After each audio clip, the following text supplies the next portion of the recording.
అంబేద్కర్ కోనసీమ జిల్లా అమలాపురంలో లోక్సభ మాజీ స్పీకర్ జీఎంసీ బాలయోగి 74వ జయంతి వేడుకలు ఘనంగా నిర్వహించారు. ఈ సందర్భంగా బాలయోగి ఘాట్లో మంత్రి వాసంశెట్టి ఆయన విగ్రహానికి పూలమాలలు వేసి నివాళులర్పించారు. బాలయోగి కుమారుడు ఎంపీ గంటి హరీష్ మాథుర్ మాట్లాడుతూ తండ్రి ఆశయ సాధనకు కృషి చేస్తానని అన్నారు. ఈ కార్యక్రమంలో ఎమ్మెల్యేలు ఐతాబత్తుల ఆనందరావు, దాట్ల బుచ్చిబాబు, ఎమ్మెల్సీ పేరాబత్తుల రాజశేఖర్ తదితరులు పాల్గొన్నారు. 74వ జయంతి సందర్భంగా తండోపతండాలుగా మరి ఎన్డీఏ కూటమి నాయకులందరూ కూడా ఇక్కడ రావటం జరిగింది. ముఖ్యంగా ఆయన మన మధ్య లేరు అనే భావం ఎవరిలోని లేదు. ఆయన ప్రతి నోట ప్రతి గుండెల్లోని ఆయన కొలువై ఉన్నారు.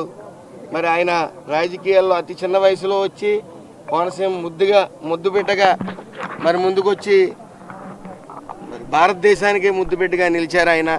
మరి ఆయన ఎనలేని కీర్తిని మరి హరీష్ గారికి అప్పగించారు.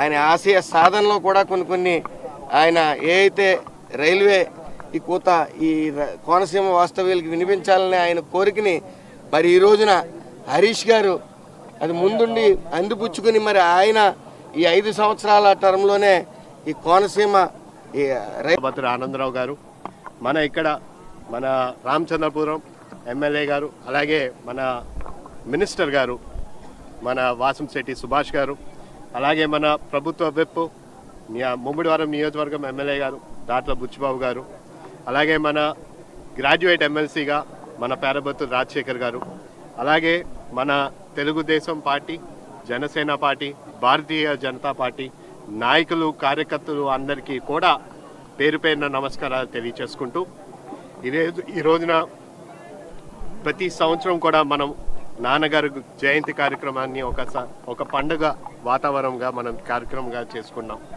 ఏ విధంగా ఈ రోజున అందరూ కూడా నాన్నగారిని ఆయన చేసిన అభివృద్ధి కార్యక్రమాలని మనందరూ గుర్తు చేసుకుంటూ, ఏ విధంగా ఆయన ఒక జెడ్పీ చైర్మన్ నుంచి ఆయన ఒక స్పీకర్ హోదా వరకు ఎదిగినప్పుడు కూడా ఎప్పుడు కూడా ఆయన జిల్లాని ఎప్పుడు మర్చిపోకుండా జిల్లాని మనం ఒక విధంగా మనం అభివృద్ధి చేయాలని చెప్పి ఈ రోజున మా నాన్నగారు ఎమ్మెల్యే అరకపూడి